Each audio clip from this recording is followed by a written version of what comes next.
and accuracy. This is just an outline of our presentation.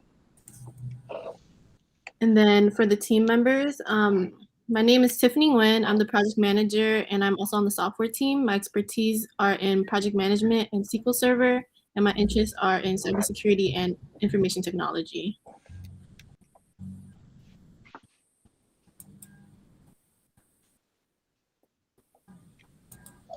My name is Pedro. I'm the hardware lead. My expertise is in AutoCAD, Revit, and electrical design, and my interest is electrical contracting, construction, power distribution, and renewable energy.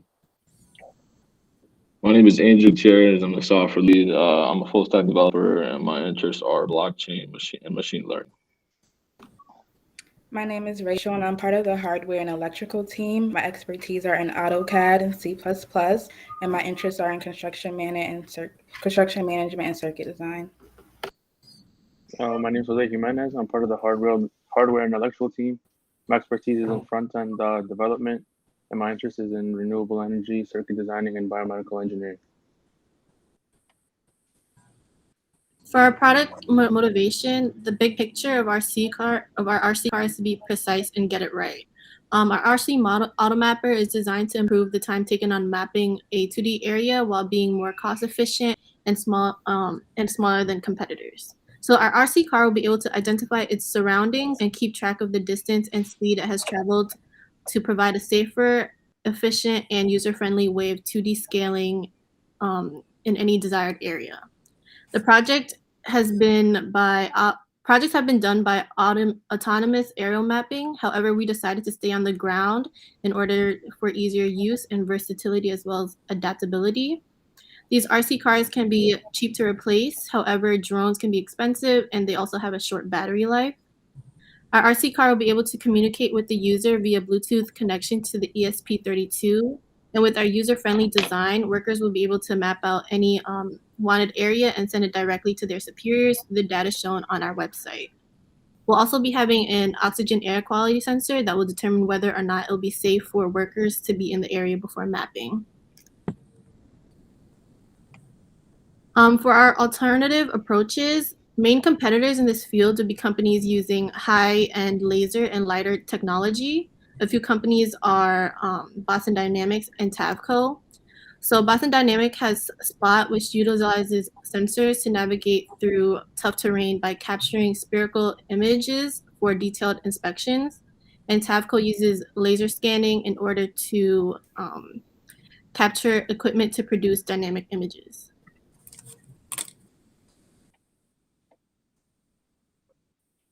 Here we utilize the analytical hierarchy process to weigh the values using the pairwise comparison we learned in class. We decided to focus on the purchase cost, maintenance cost, design, and durability. And you can see the respective geometric means and weights, which we'll be using later to calculate our decision matrix. Here we have the alternative rating for the purchase cost and maintenance cost between the RC AutoMapper, the laser scanner, and the Spot. We can really see how expensive the products on the market are compared to our product, the RC Mapper. The RC AutoMapper is an inexpensive and reliable product which can be purchased by anyone in the construction and home improvement industry. And here we can see how our products ranked against the Spot and laser scanner, really showing how expensive the competitors' products are opposed to ours and the ratings between them.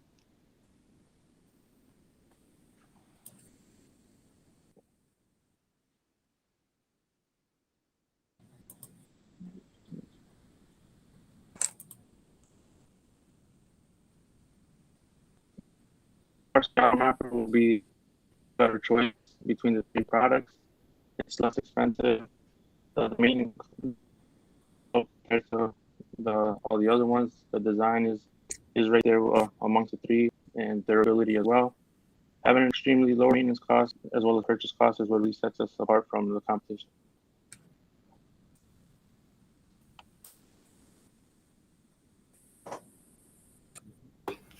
Now we begin talking about the global and societal impact that our RC car has. So our RC car can be controlled in many different hazardous environments, such as tunnels or evacuation areas. And our RC car is implemented with oxygen and air quality sensors. A camera is also implemented to see the area that the RC car is placed in before a person goes into that said area.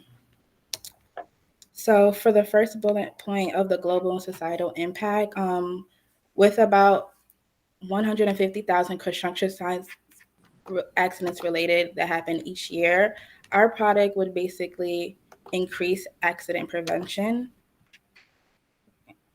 It will increase safety in the job area, which will result in workers being able to secure their jobs, lowering unemployment rates, and they don't have to worry about the risks due to being there being more security on the job field. For our second point, our RC card will determine the area that it's in, and it also decreases the time needed to start a project and the time needed to complete a project as well, and also prevents like the use of multiple expensive equipments being wasted. Our product also reduces errors in the beginning stages of construction projects, which results in basically materials being wasted and also improper disposal of said materials. And then for the last point, which is noise reduction. So speeding up construction projects basically reduces traffic disturbances across the globe and also eliminates emission and fuel costs.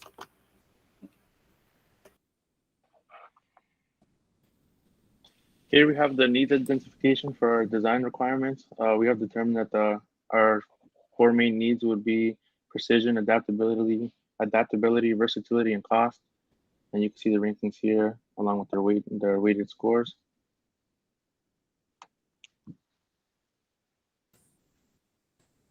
And here we have the marketing requirements for them. Precision, our product will be able to accurately measure dimensions up to 60%. Versatility, the RC car can measure any space, it doesn't matter how big or small it is.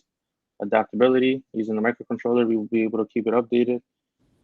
Cost, since we are using a modular component, it is cost efficient compared to other models, which are very expensive. Furthermore, these are the marketing requirements. First, we want our product to be accurate since it will be calculating measurements for the user and collecting data and being able to display it to them in an accurate way. By using the ESP32, we are able to update our product based on the consumer feedback, which makes it more adaptable compared to other products out there on the market. Additionally, we want our product to be able to measure out any space by making it more versatile. So making it more compact, lighter, faster, adding more sensors onto it. It'll allow us to do that. And lastly, we want our product to be inexpensive and affordable to all. So you don't have to pay thousands and thousands of dollars for a product, so anybody can be able to use it in the construction industry and home improvement industry. So in general, when taking a look at the trade-offs that we made between engineering and marketing, a general trend that you'll see is that as any of these qualities increase, the engineering costs will increase. This is typically due to the fact that as a system becomes more valuable, that the engineer behind it is typically going to be more costly as well, not only with time but money. So you'll see that in almost all cases, consumer costs are going to be increased as engineering costs increase. But to go over precision costs, the precision of our system increases, we feel that our module quality will increase along with our voltage and water consumption, size and weight, and runtime. This is due to the fact that as the system becomes more precise, we're probably going to need more modules that are larger or more costly. In regards to adaptability, as our adaptability increases, module quality is going to increase along with voltage and water consumption. As mentioned before, we felt adaptability was a little bit more focused on how adaptable it is to an environment, like where it'll actually be processing. And finally, with versatility, this was a little bit different to adaptability, as this is more in the sense that it can be applicable in most situations. So in this case, we feel our module quality, voltage, wattage consumption will increase, but our size and weight and runtime will decrease. This is due to the fact that we feel like a smaller system is going to be a little bit more precise. And in turn, we do feel like a system that's more versatile would have a less runtime, which would be more ideal for the user. And then to go over a little bit more about our engineering requirements that we chose. So as you can see here, we felt that the accuracy of the proposed system should be greater than 90%. The system that we create should be less than 10 pounds. The system should be able to travel at least 5 miles an hour, and the system should last up to at least 8 hours a day. And finally, the area of the device should be no more than 1 foot. So in general, we felt that these requirements were very relatable to the workplace.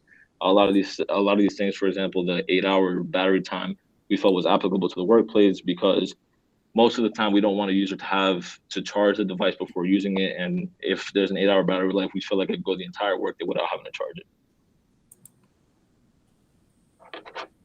So this is a physical diagram of the model that we had in the beginning of the semester. So basically, we went with a small design, how Angel said, and at first we wanted to implement 4 ultrasonic sensors on each side. However, later on, we realized that we're starting to have limitations with the ESP32 with the amount of GPIO pins. So for now, we're only using one sensor in the front, and then we're realizing that eventually we will have to implement more sensors. But this is the general idea of the diagram that we're trying to achieve, and then this design will change a little bit further, just making some small changes here and there.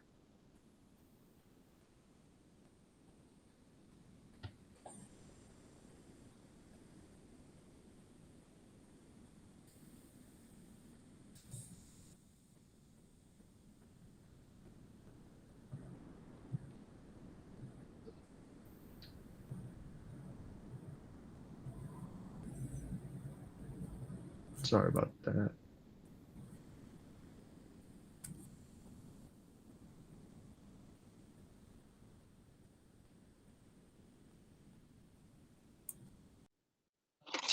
Is Rachel here? Isn't it related area? Nice. It was frozen for a little bit. Okay, so for our related theory, we decided to implement SLAM, which is basically short for simultaneous localization and mapping. So basically, SLAM is very beneficial to our application of ultrasonic sensors. Basically, SLAM uses navigation to capture data from the sensors, and the main principle of SLAM is basically to detect an environment through sensors. So SLAM after that then creates maps to determine the location on the maps. SLAM is used in different tasks to solve problems dealing with localization and mapping, and SLAM can analyze available algorithms and choose what is best in the environment that is given. So most importantly, besides SLAM, another algorithm of SLAM is FastSLAM, which is the algorithm that we are implementing in our theory. Basically, FastSLAM uses modified particles to estimate the posterior over the path given, and FastSLAM samples over different potential paths. So this allows FastSLAM to apply different data associations and hypotheses and basically choose the best path instead of once you place the RC car in the environment. And there is a visual example of basically FastSLAM mapping, how it works once applying ultrasonic sensors and mapping it out. So to go over our use case and data flow diagram, in general, the whole point of this is so that initially the ESP32 is going to be turned on, is going to be ready for input from the website. Once the user logs onto the website, the user is going to be able to send a signal to the ESP32 to begin the process. And the general concept that we're taking or that we're approaching the ESP32 with is once the net distance that is traveled has reached 0 and has made all the turns necessary, then that's when the data is finally going to be sent over to the website. So once the data is sent over to the website, we plan on not only storing the data, but we also plan on visualizing the data using some visualization libraries that exist within JavaScript. So for example, we're looking at a library called D3JS, which allows for a 2D mapping of the area that was just tracked. And additionally, like I mentioned, you can save the room that you just mapped. So for example, if in a workplace somebody wants to, let's say, map out different levels of a floor, they could do that with our platform. Here for the RC car, we have a level 0 and level 1 functionality. Right now, we're currently on level 1. Basically, the car is able to go on itself around the room and is able to send data at this moment. Right now, we're still working on collecting and displaying that data with the theory implementation of using SLAM. We are able to send measurements, and we are also able to send an angle in degrees like a compass. However, the compass is still not 100% accurate. It still needs to be calibrated in order to be accurate most of the time. So right now we wanted to make sure that it's facing true north or directly north and possibly starting that facing that direction. And then here is our functional decomposition. So first, we have a breadboard power supply that has a 3.3 volts and 5 volts regulator. The sensors are able to run off of 3.3 volts, and all the readings are sent back to the microcontroller. And then basically we have the microcontroller, the ESP32, basically controlling everything.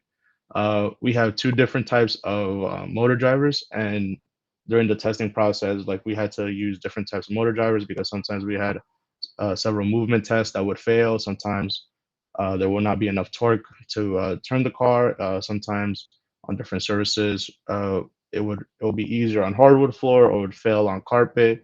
So there's more testing that has to be done there. We want to implement a magnetometer to basically tell the ESP32 to turn until you reach a certain amount of degrees instead of using it based off of time. And we have one motor driver controlling the front motors and another one controlling the back motors, and then we send the data back to the React website.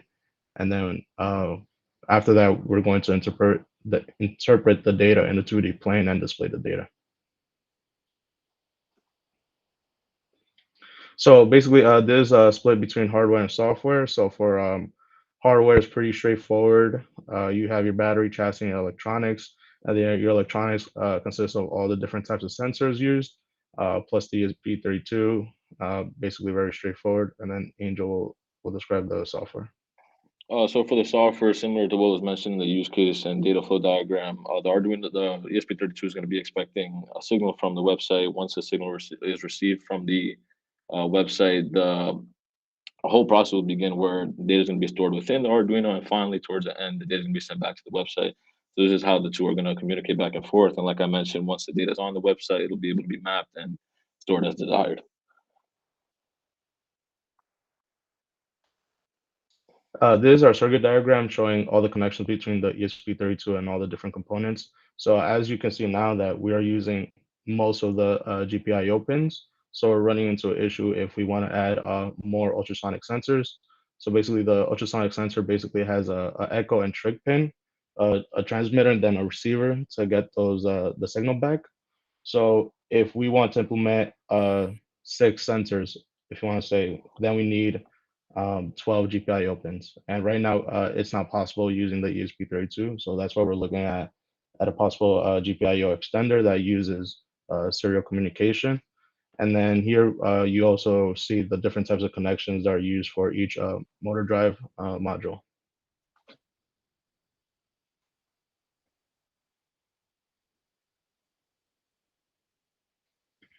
So here you're able to see that the car is able to turn and able to detect objects.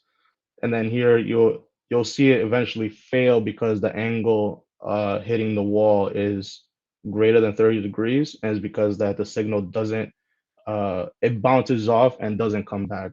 So here it's right now the turns are randomized.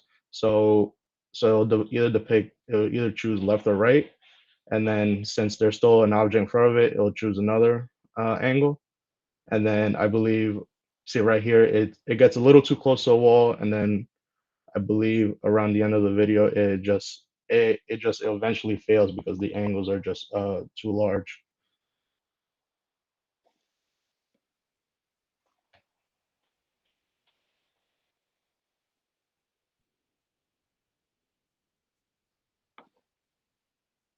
You see right here, the angle that the sensor is hitting that desk is basically greater than 30 degrees.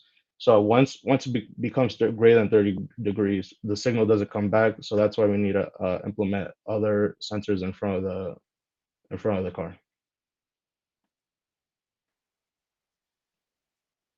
So to go over a little bit more about the software design implementation, as mentioned before, I mentioned that users are going to be interacting with the ESP32 using a web application. In our case, the web application is being powered by React, which is one of the leading JavaScript frameworks next to Angular, Vue, Next.js, Gatsby, so on and so forth.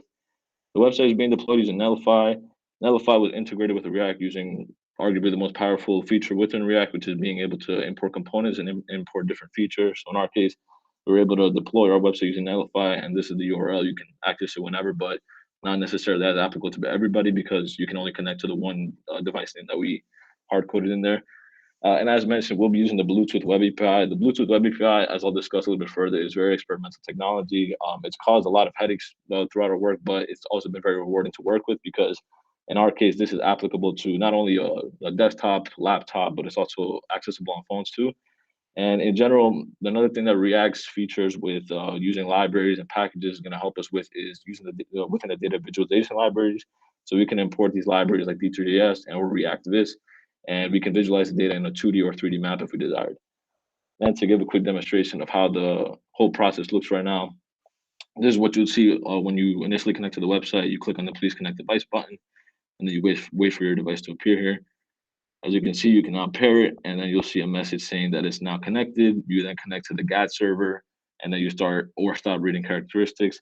So in general, the difference between this and the typical serial monitored settings or situations that we use with Arduinos is that rather than sending a message to and forth across from the ESP32 on the website, this is rather displaying some characteristics with some values and then having the website or the server read it dynamically. So in this case, we have it so we can dynamically read whenever values change, and that's how it shows on the table you saw just below.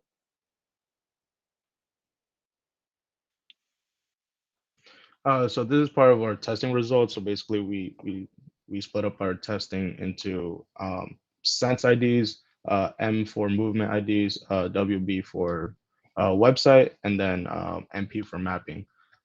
So we have several movement tests because initially it was like a rough start getting it to move off the ground and getting it to move efficiently. And then with the website, we had some crashes where it would not detect the ESP230 device, or it would just not connect to it at all after trying to connect. Sometimes the GAT connection to the GAT server would time out, and then sometimes the Bluetooth connection would go out. Perhaps like the distance would be too long to get the information back to your own computer. And then once we're done with the unit type testing, we move on into integration and then to acceptance.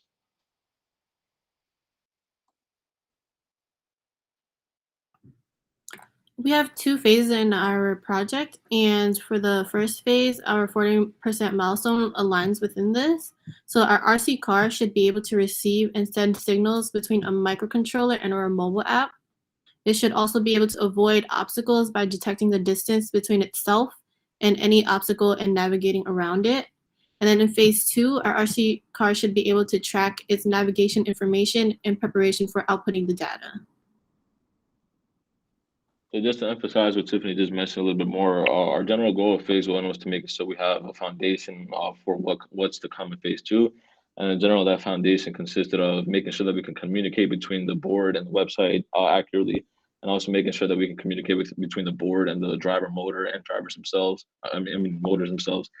So in general, the whole point of this was so that once phase 2 comes, we'll have a clean slate to start off of, and then we can just simply improve within phase 2. So within phase 2, our main goals are to improve the quality of the car itself. Right now, the materials aren't as sturdy or desirable as we want, as you saw in the video that Pedro showed. In general, we also want to make the car more adaptable to any environment. Like mentioned in the engineering requirements, we want to make it so that it's applicable in different situations, not only in like a flat surface. We also want to add, as mentioned before, a camera, air oxygen sensor, and humidity sensor. This is due to the fact that the ultrasonic sensor can produce noise if these variables are present. So we want to make sure that we take that into account while using the ultrasonic sensor, so we can know if there's any noise. We know why there is noise in general. And finally, we also plan on adding functionality of a MPU 9520, which is what Pedro mentioned regarding the magnometer. So the whole point of that is so that we can see how many degrees the car turned when it's rotating. And this is our project timeline. So this is what's left for the end of the year, along with what's left for the rest of the next semester. So we do plan on dedicating a lot of time to testing because, as mentioned, we're using a lot of experimental technology with the Web Bluetooth API, which is powering the whole user experience pretty much. So I want to dedicate a lot of time to letting other people use the device and seeing what critique they can give us so that we can improve the device further, similar to what an actual product going, an actual system going into production would do. This is our cost analysis. Basically, we were able to keep the cost for this semester below $100. One of our main goals is to make it in between $150 and $200 for the final project, because we wanted to make it as cheap as possible to have a low entry for smaller companies or smaller contracting businesses. So basically, what we had to add from here is basically a new and more robust chassis and a PCB board. So hopefully, we'll keep all that cost between, we're going to aim between $150 and $200 for the end cost.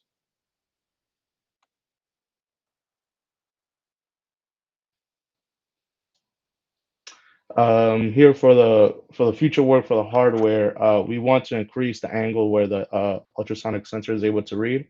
So if we add two more sensors in the front at different degrees, we want to increase that angle to possibly 50 degrees, maybe to 50 to 70 degrees to have a wider viewing angle. So that's why. So once if remember the demonstration where it failed because the angle was too greater, we will able to forego that error if we have a wider viewing angle. We also want to add the magnometer to have accurate angles, and we also want to add the accelerometer and the gyroscope that the MPU 9520 has on board, because we could tell the user if the car has been flipped over and has an error. And we also want to add the more robust and permanent chassis. Then to go over the software a little bit, we do want to implement what Rachel's been working on, which is the FastLAM algorithm. So we do want to implement that alongside some of the data visualization libraries. So as what was shown on Rachel's slide, that was an example of what a 2D mapping of a room would look like. So we do want to do that, even if it's through an external program, like if we would have to generate some kind of data file for a program like MATLAB to read, where as a result, we could then map out the room, but we do want to make it so you can at least visualize the room. We also want to make the website a lot more clean, a lot more responsive, and a lot more applicable to different devices. Right now, the Web Bluetooth API isn't applicable, for example, on iOS devices. So we do want to see if there's a workaround around that. And in general, make it so that even if the use case isn't as extreme as something like a construction company, we do want to make it applicable to all users if they do want to use this concept. The implementation of our project adheres to the IEEE standards and codes of ethics. These were set in place in order to be utilized in worldwide industries for all devices to work under a standard as a community. So we use IEEE 802.11. This was used by the ESP32, which is used for Wi-Fi certification, where the microcontroller includes a Wi-Fi module. And we also utilize IEEE 802.11d, which allows us to set a MAC layer used for the ESP32 connection to another ESP32 connection.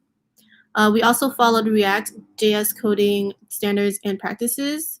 This would include file naming and variable naming. So this would allow for the best coding practices and standards for React development and our common practices in order to write a clean and consistent code for front-end frameworks. By utilizing this, we'll be able to keep the project structure organized, a lot easier, and also make the code easier to read.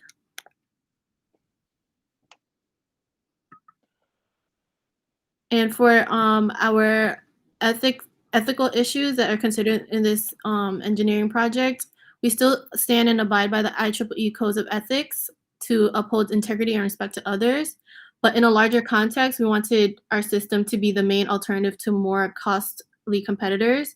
So we project that our main market attraction will be clients from smaller firms, startup businesses, and even independent contractors. This will bring a more inclusive consumer market. It'll also ensure that projects will be done in fully safety measures and no corners will be cut.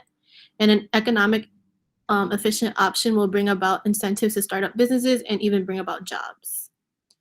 The main ethical issues that we maybe relate to our project would be autonomous vehicles, since they have a reputation for concerns of a smart technology, such as connecting sensors and retrieving data on its surroundings and algorithms that process the data, make and execute driving decisions. So one of these concerns are related to data security, where hacking may also be an issue when an RC car is controlled by computers and algorithms. And lastly, for our project originality, we found similar projects that have been based on computer vision theories when their goal is to implement exploration techniques. But in order to make sure that we do not breach any patents or copyrights, we'll be implementing our goals with ultrasonic sensors to detect distances between objects. So to touch on some of the complex engineering issues that we ran into, so with software engineering, a lot of the issues came about due to the Web Bluetooth API, as mentioned before, and as shown on like the documentation from Mozilla. The Web Bluetooth API is very experimental. For example, one of the methods that allowed for an event handler for when a value changed, that simply didn't work for us, even through different operations using different versions of NPM, JavaScript, so on and so forth. So in general, this has been difficult to work with, but it's the most applicable situation we feel to allow for the system to exist. In general, some tendencies with JavaScript are also a little bit difficult to work with, such as promises. For example, towards the start of the semester, we had it so one button would essentially start the whole process where you would connect the device, connect to the GAD server, then start reading automatically. But due to the promises, the three promises that go back to back between each other, that itself can open itself to a lot of failures. Since one promise could fail, thus making it so the other two fail, so on and so forth. And in general, like I mentioned before, the GAD server is not applicable to every device. So, for example, it's not applicable on iOS, on an iOS iPhone, or no, but on Mac OS it is applicable to the website, and it is applicable on across all Android and Linux devices. And then I'll pass it on to Pedro to talk a little bit about the hardware side of things. For the complex engineering for the hardware side, we still had to work out with the inter-integrated circuit devices, expanding the GPIO pins with multiple sensors. We also had to keep on testing with multiple environments, indoor and outdoor, to see which environments that the RC car fails the most and we can improve the most on. So, for example, if it keeps failing on dirt, then we had to, keep testing on dirt or gravel or different types of surfaces. Like for now, we know that it does not run well on carpet. We also have to implement so basically with the serial monitor on the Arduino IDE, we are able to get all those values very quickly. But for example, on the website, sometimes there will be some lag between those values. So we want to implement, get more accurate and faster values in real time, and then we could see all those values when it's moving by itself, because it's not practical from having it connected to your computer because it's supposed to be moving on itself. It's not practical to be connected to a computer and have it move around a room or a construction site. So basically, it's just getting those values from the website a lot more efficiently, quicker, and it's just a problem with using the ESP32 and the GAD server. So it's just all those implementations.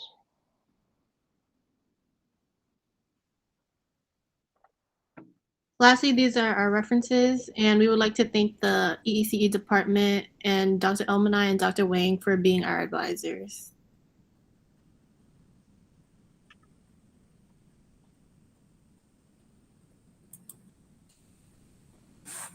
Any questions?